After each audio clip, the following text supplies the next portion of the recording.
আসসালামু আলাইকুম সম্মানিত ভিউয়ার্স, নরসিংদীবাসী এবং বাঞ্ছারামপুর নবীনগরবাসী। মূলত বাঞ্ছারামপুর এবং নবীনগরবাসীরা এদিক দিয়ে অনেক যাতায়াত হয়। আর আপনারা দেখতে পাচ্ছেন যে পুরাটা নদীপথ সেই শ্রীনগর থেকে নিয়ে শুরু করে একদম হচ্ছে আপনার নরসিংদী লঞ্চঘাট পর্যন্ত, অর্থাৎ পুরো এই মেঘনা নদী সংলগ্ন পুরোটা নদী হচ্ছে কস্তুরীপানা দিয়ে ভরপুর।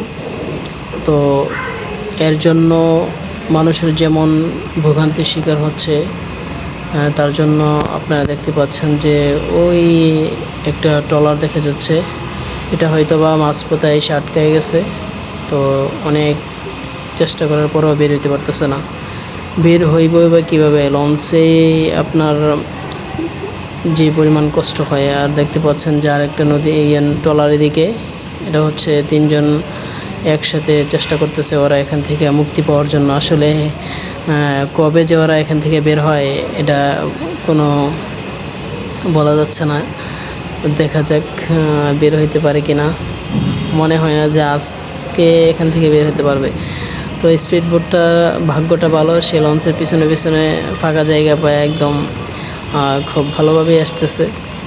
তো চতুর্দিকে যেদিকে চোখ যায়, যত দূর যায় ঠিক তত দূর পর্যন্তই আপনার কস্তুরীপানা দিয়ে ভরপুর।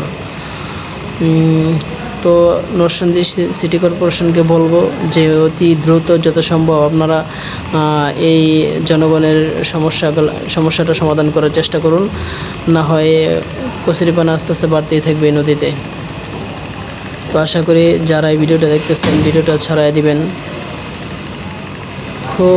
খুবই অবস্থা পুরো ভয়াবহ অবস্থা।